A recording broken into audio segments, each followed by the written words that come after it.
Olá você, seja muito bem-vindo, seja muito bem-vinda ao canal Contabilidade e Negócios. Eu sou o professor Antônio Marterson e estou deixando mais uma aula profunda para você, totalmente grátis. Eu espero que você goste e se você gostar já sabe, se inscreva no canal, ative as notificações e clique no link da descrição. Conheça a área de membros que eu preparei para você, onde eu coloquei diversos cursos postados. Todos os meus cursos pagos eu coloquei lá por um valor baixíssimo, sem fidelidade, sem contrato, você cancela a hora que quiser. Professor, qual o valor? Clique no link da descrição e se surpreenda. Abraço e fique aí com essa aula sensacional que eu preparei para você. Bem, nessa aula nós iremos entender o que são os impostos. Na aula anterior aprendemos o conceito de tributo. Nem todos os tributos são impostos, mas todos os impostos são tributos. Há no ordenamento legal brasileiro 5 espécies de tributos. Lembra da teoria quinta partite ou quinta partida? Ou seja, segundo o STF, existem 5 espécies de tributos no Brasil. Nós iremos analisar nesta aula somente os impostos, tudo bem? Que é a espécie tributária que mais está presente dentro da dinâmica empresarial. O Código Tributário Nacional, no seu artigo 16, diz o seguinte: imposto é o tributo cuja obrigação tem por fato gerador uma situação independente de qualquer atividade estatal específica relativa ao contribuinte. Veja, esses termos juridiquês muitas vezes são um pouco complexos, mas é bem tranquilo de entender quando você começa a pegar os conceitos. Então veja, pode-se dizer, portanto, que se trata de um tributo não vinculado. Em outras palavras, não depende de nenhuma atividade estatal direcionada especificamente ao contribuinte. Então, preste bem atenção. Existe a obrigação de pagar um tributo. Só que, quando nós pagamos um tributo, o Estado pode fazer duas coisas para nós. Ele pode nos dar algo em troca pelo aquele valor que nós estamos pagando, e isso é um tributo vinculado, porque eu pago e no mesmo instante o Estado me devolve algo. Tributo vinculado. Ou eu posso pagar o tributo e o Estado não me dá nada especificamente naquele momento. Eu só pago. Isso são tributos não vinculados. Os impostos sempre são tributos não vinculados. Como assim? Sabe qual é a diferença de imposto para taxa? É justamente esta. Você precisa, por exemplo, de um alvará. Um restaurante está sendo aberto e precisa de um alvará. O contribuinte vai até a prefeitura, paga a taxa, paga o tributo e a prefeitura devolve algo àquele contribuinte.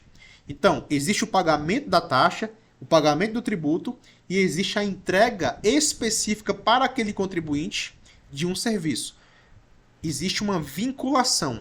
O dinheiro que eu estou pagando, o dinheiro que o contribuinte paga é vinculado a uma prestação de serviços que o Estado devolve. Quando nós, você, pagamos impostos, o Estado não nos devolve nada especificamente, individualmente a nós. Aquele valor que nós estamos pagando simplesmente será utilizado para o bem da coletividade. É por isso que imposto é o tributo cuja obrigação tem por fato gerador uma situação independente de qualquer atividade estatal específica. Qual é o fato gerador da taxa?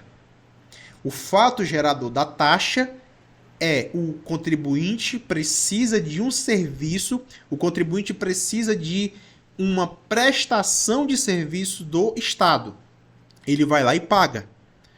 Ora, o fato gerador do imposto é independente de qualquer atividade estatal específica relativa ao contribuinte. Então é bem tranquilo de se entender, tá certo? Veja, eu até deixei mais explícito aqui no próximo slide, independente de qualquer atividade estatal específica relativa ao contribuinte. Ou seja, quando o imposto é cobrado, o Estado não precisa oferecer nada ao pagador em troca. como se fosse uma prestação de serviço. É diferente da taxa, que o Estado normalmente entrega algo em troca ao pagador. Então é muito importante que você entenda isso. Tá certo? Ah, eu pago imposto, mas o Estado não me devolve nada especificamente. Pois é, o imposto é diferente da taxa. Taxa. Imagine como se você estivesse no supermercado. Você paga e recebe algo. Tá? Você paga no supermercado e recebe algo. Isso é a taxa. O imposto não. Você paga porque causou o fato gerador, tá? Que nós iremos entender o que é o fato gerador. Causei o fato gerador, pago o imposto e o Estado não é obrigado a me devolver nada especificamente. Tá bom?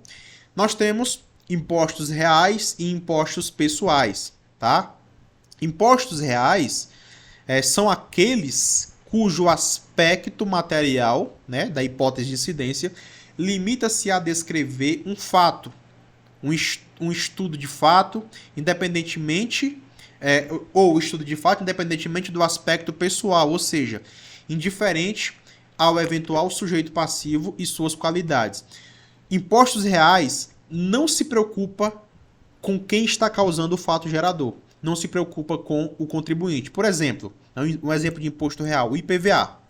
O imposto será idêntico para o contribuinte rico e para um contribuinte pobre, caso estes estejam, né, residam no mesmo estado da federação.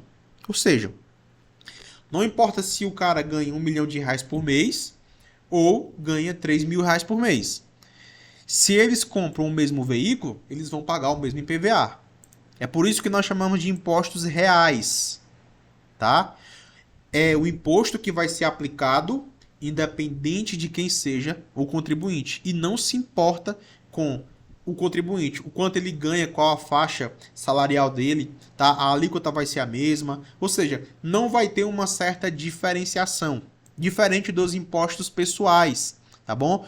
São impostos pessoais, pelo contrário, aquele cujo aspecto material, tá, leva em consideração certas qualidades juridicamente qualificadas dos possíveis sujeitos passivos, ou seja, a tributação ela vai mudar de acordo com o contribuinte. Um exemplo, tá? Nós temos aqui o imposto de renda. Um contribuinte rico que ofere uma renda significativa terá a imposição de uma alíquota maior que a alíquota imposta ao contribuinte pobre, que ofere uma renda pouco significativa, tá? Outra característica do imposto de renda, ele é um imposto pessoal. Ele vai modificar, né, de acordo com o contribuinte. Por exemplo, o contribuinte que teve mais despesas com o plano de saúde, ele vai ter um abatimento maior. O contribuinte que teve menos despesas com o plano de saúde terá um abatimento menor. O contribuinte que teve mais despesas com educação terá um abatimento maior. Tudo bem? Não sei se você sabe, mas essas despesas são abatidas no imposto de renda, tudo bem? Então, essa é a diferença de impostos reais para impostos pessoais. E o que é o imposto, para a gente finalizar essa aula, são, né, aquele tributo que a gente paga, que o Estado não precisa nos devolver especificamente a nós algo, diferente da taxa, que eu pago e recebo algo em troca. Até a próxima aula.